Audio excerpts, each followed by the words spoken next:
Muchas gracias a todos los asistentes y comienzo saludando a los presidentes de la Diputación, tanto al que se ha marchado, el presidente de Girona, como al de Castellón y al de Ourense. Esta es la casa de la Administración Pública y es la casa de la Administración Local. Es una casa antigua, hemos celebrado este año el 75 aniversario del Instituto de Estudios de Administración Local, hace muy pocos días hicimos el acto de clausura, retiramos una exposición donde el libro más antiguo que presentamos era de 1501, que era el fuero, era la regulación de los municipios españoles, la más antigua. Y es una casa en la que se reflexiona, y es una casa en la que históricamente le ha tocado, por casualidad o no, en algún caso impulsar la reforma local y en otros casos acompañarla. Esta última reforma local nació en esta casa de una manera fortuita, porque fue un encargo que se hizo de un estudio, el estudio dio lugar a un texto articulado, el texto articulado dio lugar a un debate, el debate acabó en un proyecto normativo y el proyecto normativo en un momento determinado ya afortunadamente salió de esta casa y ya se encaminó por los cauces habituales y normales del procedimiento de los procesos, digamos, normativos generales de la Administración del Estado. Estaba escuchando la última parte del debate y yo venía con, claro, la jornada se llama Foro de Innovación en Gobiernos Locales Intermedios. Entonces, la tendencia natural del que les habla es a enfocarlo hacia la innovación, ¿no? Y también hacia los gobiernos locales. He publicado muchas cosas, pero hoy parece que tocaba innovación. Lógicamente, cuando uno pone en la mesa a 3 presidentes de Diputación y a Calais Ramio, pues el resultado no puede ser otro que hablar de cuál es el presente, el futuro y las funciones y la financiación de esos entes intermedios, esos gobiernos locales intermedios que son las diputaciones, los cabildos y los consejos insulares en nuestro país y también las comarcas en algunas zonas de nuestro país también. En España aproximadamente el 32% de la población vive en municipios de menos de 20.000 habitantes, es decir, más de 15 millones de personas. El problema que tienen estas 15 millones de personas es que sus problemas y sus necesidades normalmente no están en la agenda política. Es así, pero muchas veces ni en la agenda política de sus propios gobiernos regionales. Es la realidad. Y este es un reto bastante importante para esas 15 millones de personas. Yo voy a hablar de 15 millones de personas y no tanto de los 7.700 municipios que la representan, ¿no? Porque el objetivo fundamental quizás de la reforma local, y así es como se diseñó, al menos inicialmente desde esta casa, era hablar de personas, de ciudadanos y ciudadanas españolas que tienen los mismos derechos independientemente del lugar en el que residan. Le ponemos demasiado énfasis a la cuestión de cuántos municipios hay en España. Puestos a empezar, porque no empezamos por los 23.000 organismos, ¿no? Hay 7.000 municipios pequeños, pero hay 23.000 organismos públicos dotados de personalidad jurídica diferenciada en España. Excepto que se ha avanzado mucho. En esta legislatura hemos suprimido más de 2.000. Queda todavía tarea para realizar. En España siempre tenemos tendencia, cuando hablamos de lo público, de la administración pública, a fijarnos en los medios y en los procesos y no en las fines. Y nos preocupa mucho cuántos organismos públicos hay y no nos preocupa si están haciendo lo que tienen que hacer, que es atender las necesidades de los ciudadanos y cumplir con sus derechos y libertades y con sus necesidades y expectativas. Y ahí nos perdemos. Perdemos y nos perdemos y entramos en bucle permanentemente a lo largo de nuestra historia. Quizás voy a contar cosas que no debiera, pero cuando se debate inicialmente la reforma local, obviamente surge la cuestión de las diputaciones. Si recuerdan ustedes, en la anterior campaña electoral, entramos en una nueva inmediatamente, la cuestión de las diputaciones era realmente central. No solo en esa campaña electoral, lo fue durante todo ese verano y el verano anterior. Y la discusión siempre era de carácter cuantitativo. Hay muchos o pocos municipios en España. Yo digo siempre la broma, que es que cuando nos referimos, por ejemplo, a los modelos de éxito en la administración pública o en servicios públicos, a veces ponemos en materia educativa, ponemos como modelo de éxito de servicios educativos a Finlandia y nos lo machacan permanentemente. Finlandia, Finlandia, Finlandia. Y yo digo, qué triste, qué país. Y antes lo conocimos porque vendían móviles Nokia, ahora ni siquiera por eso, ¿no? No sabemos dónde está Finlandia. Yo sé dónde está Finlandia, pero no sé qué es Finlandia. Y sin embargo, nadie buscaba que hay regiones de éxito en España en materia educativa como son Navarra, como es la Comunidad de Madrid, y que están al mismo nivel que Finlandia prácticamente, y otras no lo están. Bien, pues nos pasa lo mismo cuando hablamos de organizaciones administrativas. Nos dedicamos a ver lo que han hecho en no sé qué país fusionando organismos, como si ese modelo administrativo, social, cultural y político tuviera algo que ver con el nuestro. Ya no digo que, como alguno piensa que la administración española deviene de la administración francesa, los franceses no lo han hecho, evidentemente, nunca han fusionado municipios, han hecho otras cosas y las que han hecho las han hecho regular, por cierto. Y nosotros tenemos experiencias de éxito en España, y las experiencias de éxito lo que nos dicen es hablando de la innovación y de la sociedad del conocimiento, que era de lo que se iba a hablar, pero he dicho, a ver cómo lo conecto, y va de esto. Hay que conectar esas necesidades de los 15 millones de habitantes en municipios de menos de 20.000 habitantes con el nivel decisional político que les afecta en la mayor parte de sus servicios públicos, de sus necesidades políticas y de la forma de que representan sus intereses. Y eso no se hace automáticamente. Lo que ha demostrado nuestra historia es que cuando los pequeños municipios no tenían entes intermedios y el salto era con el jefe político o el salto era gobernador civil o lo era directamente con los ministerios, ahí se producía un vacío de poder, un vacío de intereses y ahora diríamos los politólogos, una deslegitimación, un distanciamiento, una falta de afección ciudadana, una falta de confianza, etcétera, etcétera. Lo que nos ha dicho nuestra historia es que desde el siglo XVI venimos trabajando en construir gobiernos locales intermedios. Eso es lo que venimos haciendo. Hasta lo he buscado entre compañeros que trabajaban en esta casa, compañeros y buenos profesores, como Enrique Orduña. Enrique Orduña, en uno de sus libros, dice que en 1591, 18 ciudades con voto en Cortes constituyen provincias alrededor de ellas. Por cierto, lo que ahora llamamos son, esto que se decía antes, de ciudades con un entorno competitivo, pues esto ya lo sabemos que siempre ha sido así, por supuesto en la Edad Media y desde luego en el Renacimiento. Bien, ese proceso que hemos ido construyendo desde 1591, Cortes de Cádiz y después el resto de las normas, que el que tenga interés están publicadas por esta casa, lo que nos viene a decir es que existe una necesidad social y política de crear gobiernos entre el nivel municipal y el nivel estatal. Y como las funciones estatales han sido sustituidas fundamentalmente por las comunidades autónomas, sigue existiendo esa necesidad. Bien, por eso cuando se plantea la norma hay dos posiciones, una que hacen las diputaciones o que hacen las diputaciones como representantes de los intereses provinciales, como si el interés de la provincia fuera ajeno al de los municipios y de las personas que viven en ellos, algo curioso que suele suceder también, y la otra posición es no poner foco en el número de municipios ni en el número excesivo de organismos, sino poner cuál es la mejor manera de atender las necesidades de los habitantes que viven en municipios pequeños. Lo que hace la ley, en grandes rasgos, es diferenciar entre tres núcleos que siempre habían estado más o menos unidos. Uno, el núcleo de representación política, el núcleo de gestión de servicios y el núcleo de identidad territorial.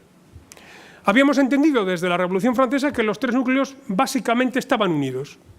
Claro, han pasado 200 y pico años desde la Revolución Francesa y 203 años desde la Constitución de Cádiz. ¿Y qué es lo que nos ha dicho? Pues que la realidad española muestra que esas debatidas competencias municipales por debajo de los 20.000 habitantes, en general, podemos decir, simplemente los municipios no las ejercen. Ya está. Y que hay además otros órganos de gobierno, como son las comunidades autónomas y el propio Estado, en algunos casos, a través de su administración periférica, que las viene ejerciendo desde hace décadas, si no siglos. Esto es lo que es. ¿Y qué es lo que sucede?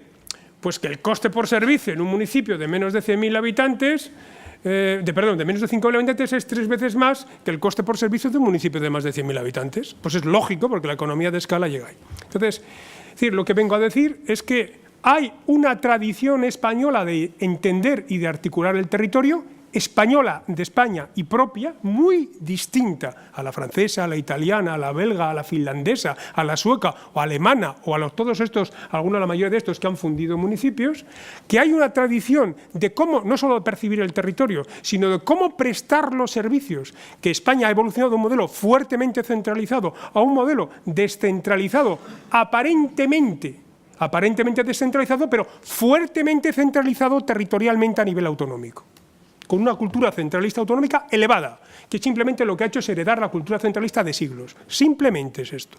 Por lo tanto, no ha resuelto el problema de la comunicación de esos 15 millones de personas con los intereses que tienen en los órganos de gobierno. Los tiene difícilmente o débilmente articulados.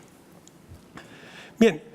La posición histórica, por tanto, la construcción histórica de las diputaciones ha sido salirse de la administración del Estado, le cuesta siglos salirse de la administración del Estado, construir una identidad propia. Cuando llega la democracia en España en el año 78 de nuevo, es buscar un hueco dentro de esa colisión que hay entre la fuerte autonomía municipal, la autonomía de las comunidades autónomas y el Estado, que lógicamente, hay que recordar que estamos en el Ministerio de Hacienda y Administraciones Públicas, ejerce realmente un poder territorial importante por múltiples vías y, como algunos de los aquí presentes habrán descubierto, insospechadas incluso, de mil maneras insospechadas. Bien, entonces, esa búsqueda de hueco y de intereses, lógicamente, tiene que hacer que la evolución de las diputaciones tenga que innovar, tenga que producir una nueva conexión entre esos intereses que tienen los ciudadanos y el resto de los organismos públicos que hay en el territorio. Sinceramente, creo que ese es el papel de las diputaciones. Creo que el papel de las diputaciones, en esa construcción histórica, ha llegado, y es lo que va a ser en el futuro, es el conector. Estamos en la sociedad del conocimiento. El éxito del conocimiento es conectar conocimiento con conocimiento, es conectar realidades con realidades, es conectar para que surja la innovación y el cambio y la transformación, es conectar las necesidades de esos 7.700 municipios y 15 millones de habitantes con la forma de articular el ejercicio del poder en el territorio que se hace a través de otros niveles políticos territoriales, que son el Estado, las comunidades autónomas. Esta es una reflexión general. Y hay una reflexión particular. ¿Qué es lo que nos dice la historia en los últimos 500 años de debate sobre la organización territorial y provincial? Que España tiene una enorme carencia de gestión cooperativa participativa. Enorme carencia. Enorme carencia. Y sin embargo, tenemos también experiencias de mucho éxito. Nosotros en el INAP trabajamos bastante o mucho con las diputaciones provinciales. Son colaboradores necesarios para la formación, tanto por las propias diputaciones, su propio personal, como el conjunto de la administración local en sus territorios. Sinceramente, la parte más innovadora en materia formativa en España lo ha estado históricamente la administración local. Es donde yo me lo he encontrado. Aquí, en esta casa. Y específicamente la administración provincial. ¿Qué es lo que tenemos que hacer, por tanto, para saltar de ese conocimiento y esa capacidad de innovación que tiene la administración local, la administración provincial, para convertirlo, como dice la sociedad del conocimiento y los gestores de conocimiento, en transformación y en hechos, en transformación real de la sociedad y en la realidad del conjunto de los servicios y administraciones públicas? Este yo creo que es el reto. Es decir, hay talento, hay organización, hay recursos humanos.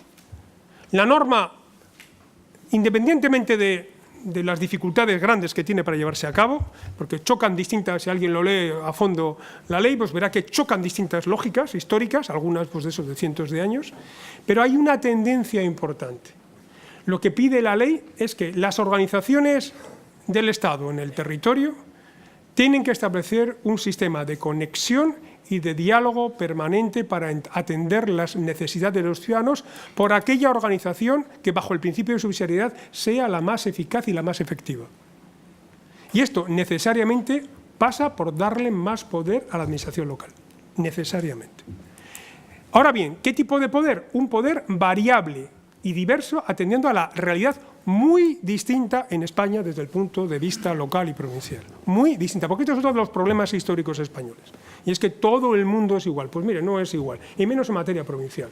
Hay sitios en España donde está fuertemente arraigada la entidad provincial, otros que están menos, otros que tienen una fuerte articulación con los entes locales, otros que son profundamente innovadores, otros que han asumido servicios públicos sin ningún tipo de problemas, otros que articulan servicios básicos en el territorio de forma organizada a través de consorcios o a través de empresas públicas, etcétera, etcétera. Hay múltiples posibilidades y, por lo tanto, lo que tiene que producir cualquier nuevo cambio normativo, cualquier nueva orientación en este sentido es dar mayor flexibilidad, exigir más responsabilidad, traer más transparencia y más información a los ciudadanos del funcionamiento de los servicios públicos, y lo que se tiene que producir claramente es establecer cauces de diálogo naturales. Por supuesto que los gobiernos locales tienen que estar en los órganos donde se deciden la financiación, donde se decide el personal, donde se decide cualquiera de las grandes políticas que afectan al conjunto de las administraciones públicas. Vamos con retraso.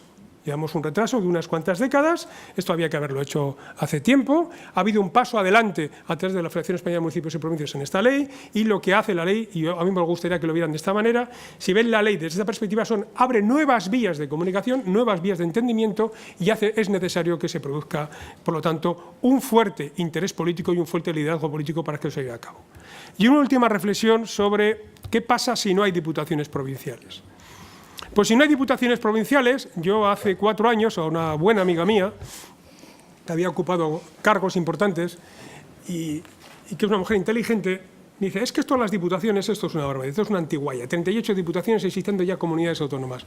Yo soy riojano y en mi comunidad autónoma no hay diputación, porque las funciones sí las realiza la comunidad autónoma, pero hay otras comunidades autónomas que no lo hacen, no realizan las funciones de diputación ni entienden, porque son lógicas distintas, hay que entenderlo que son lógicas distintas. La lógica de las comunidades autónomas es la lógica del Estado, y por lo tanto, si nos remontáramos al siglo XIX, se entiende que las diputaciones provinciales e incluso los municipios no deben ser administración activa, que es como se decía en el siglo XIX. Bien, ¿qué pasaría si no hay diputaciones? Pues lo que le dije a esta compañera, le dije, mira, te lo voy a explicar. Esto es en visión histórica. En visión histórica nos vamos a pasar los próximos 15, 20 años desmontando las diputaciones provinciales, produciendo procesos de transferencia de las diputaciones a grandes ayuntamientos o a las comunidades autónomas, según cada estatuto de autonomía y según cada una de las realidades, para acabar montando no menos de 100 diputaciones pequeñitas en este proceso. Yo me puedo apostar con ustedes un café o el vermú, ya que son las 2:15, pero no tengo ninguna duda que esta es nuestra desgracia desde el punto de vista histórico y territorial. Lo nuestro es crear más organismos, no suprimirlos. A ver si lo tenemos claro. A nosotros cuando nos dejan lo que hacemos es crear más cosas, no creamos menos cosas. Lo decía el profesor Ramio, ya no sabe por cuántas comarcas van o qué quieren crear. Pues es así. Nosotros cuando hicimos la ley decíamos que en España hay 8.117 municipios. Bien, el 1 de enero había 8.119 y el otro día había 8.122. Y por lo tanto, ¿por qué se crean municipios? Porque no se atienden las necesidades, porque hay identidades que están fragmentadas. Vamos a separar esos 3 núcleos de identidad. Y el núcleo de identidad que tiene que ver, perdón, esos 3 núcleos de identidad del municipio. Y uno de los 3 núcleos, que es el de gestión, otorguémoslo a quien lo tiene que tener. De forma natural, una parte al menos sustancial de los pequeños municipios, de luego de los de menos de 2.000 habitantes y dependiendo también de las zonas de España, porque en algunos sitios de España 2.000 habitantes no es nada y en otros sitios 2.000 habitantes en la tierra de este señor y en la mía es mucho. 2.000 habitantes es un municipio que es sostenible normalmente, ¿no? Entonces, hagamos esto, planteemos la cuestión de esta manera, pero no gastemos más energía en cuántos municipios tiene que haber, sino cómo vamos a prestar servicios desde el punto de vista de igualdad de los derechos de esos ciudadanos y ciudadanas en el conjunto del Estado. Y por eso tenemos que introducir sistemas de costes de servicios, de coste efectivo, mediciones, transparencia, etcétera, porque eso es lo que va a ahondar en el avance hacia modelos colaborativos y de integración. Es cierto que las diputaciones no son unas organizaciones de éxito, no lo son en nuestra historia, no todas, porque hay algunas que sí que lo son, evidentemente. Es cierto que lo son, pero no lo son porque los grandes poderes del Estado cuando han existido, tanto el poder central como ahora las comunidades autónomas, simplemente no han querido. Por lo tanto, como suele decirse, para innovar o para cambiar las cosas, solo hace falta una cosa, que es querer. Y para querer es necesario tener presencia y palanca política en los foros donde se toman las decisiones. No, es así, esta es la historia de nuestras organizaciones y es así cuando se plantea la actual reforma de la ley de procedimiento administrativo, de régimen jurídico, donde las conferencias sectoriales pasan a tener otra función y no estaría mal que en alguna de esas conferencias sectoriales también estuvieran presentes los gobiernos locales, porque les afecta de forma llana y además con la nueva modificación se permitiría que se aceleraran más los procesos colaborativos e integrativos. Bien, no les he hablado de innovación, que es de lo que va a las jornadas, pero conecten el conocimiento y las necesidades de la gente con los órganos que tienen que tomar decisiones. Y en esa posición, los gobiernos intermedios, las diputaciones, consejos y cabildos, tienen una posición envidiable históricamente. Y desde luego, y que han ido respondiendo a las necesidades que han ido surgiendo a lo largo de los últimos 400, 500 años. Por mi parte, nada más.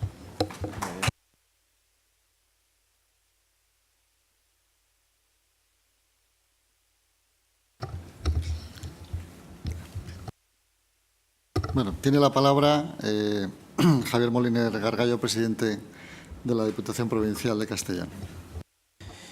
Muchísimas gracias y muy brevemente, porque ya es la tercera intervención y no casi todo lo que tenía que decir lo tengo dicho. Y además es que suscribo al 110% la intervención que acaba de finalizar Manuel Arenilla, con la que creo que estamos desde los gobiernos provinciales, y quiero lanzar ese reto aquí, precisamente en la sede del Instituto Nacional de Administraciones Públicas, en la sede del Ministerio de Administraciones Públicas, con la que estamos en una zona de confort, en un espacio de confort, al oír hablar desde la Administración General del Estado en esa terminología, en base al reconocimiento del trabajo de los gobiernos provinciales y en base a la apuesta clara y al alto grado de confianza que desde la Administración del Estado se deposita en los gobiernos provinciales. Le matizaré una pequeña historia personal. Hablaba en el estudio que hablaba de un compañero, de un profesor en torno al siglo XVI, de 1516, para hablar de estructuras supramunicipales.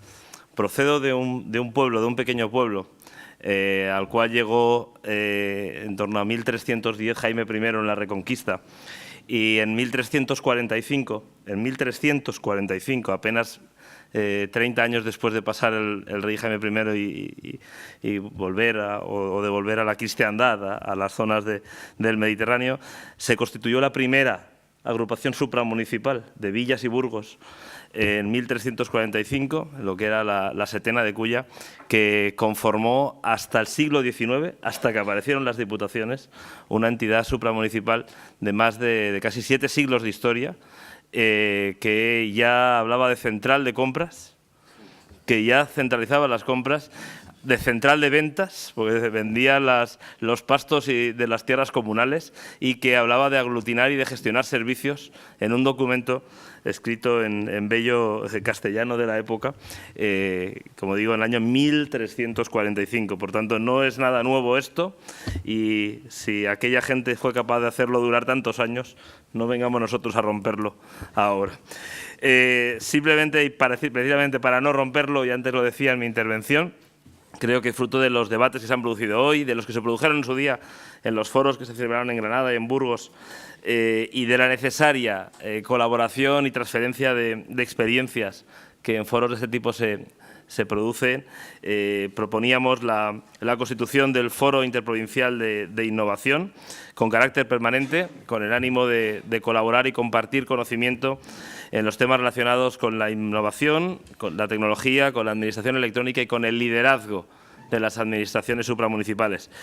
Actuamos como promotores de dicho foro todas las diputaciones participantes en este encuentro. Evidentemente, y siendo de innovación, obviaremos la firma en papel, la haremos electrónica a todos los participantes. Sería un mal comienzo si habláramos de innovación y anduviéramos aquí pasándonos papeles. Por tanto, todos los participantes que lo deseen van a tener a partir de esta semana próxima la posibilidad de incorporarse a este foro, que lo único que persigue es precisamente generar ese espacio común de debate permanente sobre estas materias, porque al final ante nosotros tenemos la dualidad de la opción de liderar el futuro de los gobiernos de nuestros territorios o de dejar que la situación nos arrastre. Y entiendo que con la presencia de todos ustedes aquí, a quienes agradezco, porque gracias a ustedes tiene sentido este foro, han optado por liderar, han optado por la primera de las opciones y han optado por el futuro de los gobiernos provinciales como pieza y eslabón fundamental del Estado español. Muchas gracias. Muchas gracias, presidente. Voy a pedir a José Manuel Baltar, que ya que nos acompaña aquí, que hemos tenido la suerte de tener aquí el liderazgo representado en varios presidentes, tanto en la mesa como asistentes en estos días, y representantes de comunidades autónomas, también responsables de todo el tema de administración local. Me gustaría también que tuvieran las palabras. Muchas gracias, querido Manuel Arenilla, Javier, todos los que hemos estado aquí esta mañana, Juancho. Creo que ha quedado claro que si ya no nos vamos a defender, vamos a atacar. Es una cuestión importante de estrategia, y en vísperas de un partido importante también, creo que es una cuestión a considerar. Tenemos armas, no para acabar con nada, sino para dibujar un futuro mejor para esos 15 millones de habitantes, ese 30%, 7.700 ayuntamientos que van a seguir viviendo donde viven y van a seguir necesitando que los servicios públicos que presten las administraciones tengan unos estándares de calidad más que aceptables. Entonces, no nos planteemos cuestiones raras o absurdas. Estoy de acuerdo. Tardaremos 15 años en que desmontar las diputaciones y se crearán 200 mini, como se llamen, pero que vendrán a complicar todavía más el estado actual y la composición de niveles de gobierno a nivel territorial. Suscribo que es una buena consecuencia de este encuentro de estos 2 días el crear un foro interprovincial de innovación que no se quede solo en la declaración, estoy seguro que no va a ser así, y que seamos capaces cada día de aunar esfuerzos en reivindicar una cuestión que es real.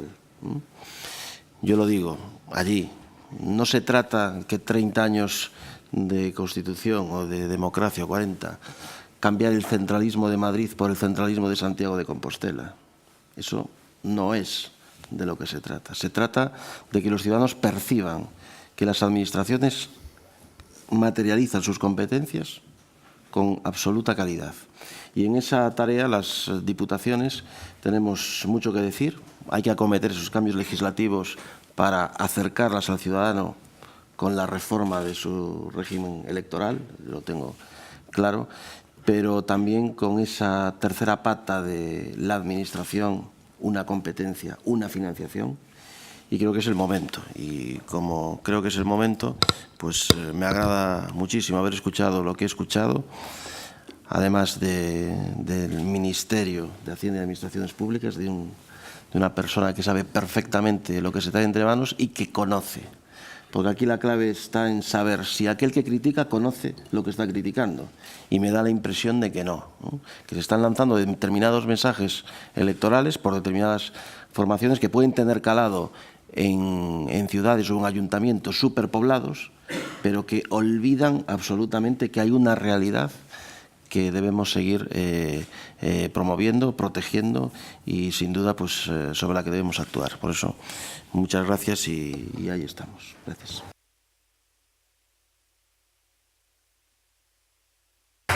Muchísimas gracias. Y bueno, ahora le pido a Juancho Redondo, que ha confiado y nos ha hecho posible que estemos aquí, que también nos diga unas palabras. Gracias, presidentes, Manuel, Miguel. Mirad, yo en el acto de apertura hice una petición, concluí haciendo una petición, ¿no? La petición fue que entre todos los que hemos hecho posibles esto, pues hiciéramos que mereciera la pena. Yo la verdad es que me voy muy contento porque creo que hemos hecho que merezca la pena, creo que ha servido de mucho, creo que además damos continuidad a algo que sentimos que hay que dar continuidad. Nosotros desde Expúblico, desde el conocimiento especializado que tenemos de recorrer España y de sudar la camiseta por toda España, tanto en el ámbito jurídico, económico como tecnológico, simplemente deciros que podéis contar con nosotros, que vamos a estar aportando nuestro granito de arena y que, por supuesto, pues espero que nos podamos volver a ver pronto otra vez. Gracias a todos y, por supuesto, que ha merecido la pena.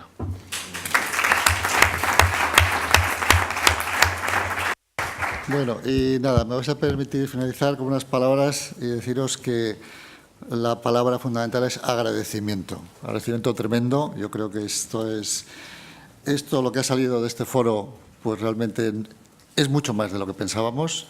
Hay que agradecer al INAP, que a partir de que el INAP nos dijo podéis contar con nosotros, pudimos empezar a funcionar. Hay que agradecer muy especialmente el impulso político de la Diputación de Castellón, es decir, queremos organizar y decir, organizamos, perfecto, ahí estamos, han apoyado con un equipo extraordinario, con una gente estupenda, han hecho posible que desde otras provincias se conecte mejor que si se hace desde lo privado. Desde luego, el impulso de Javier Moliner ha sido muy importante.